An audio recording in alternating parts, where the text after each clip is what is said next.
Hi, I'm Valentine Taylor. I'm with Marketplace.city.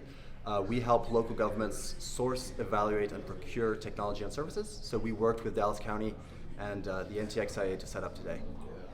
We work with cities and counties across the nation on procuring different technologies and services. And I think what today's shown is that local governments want and need to keep up with emerging technology, but generally don't have the staffing or resources to do so on their own. So they benefit from using a data-driven approach to sourcing and procurement to make sure that they have a focused approach to emerging technology, to make sure that they know what's important. So we hope to be part of that first step, and the next step will be actually integrating some of these solutions into Dallas County operations and services.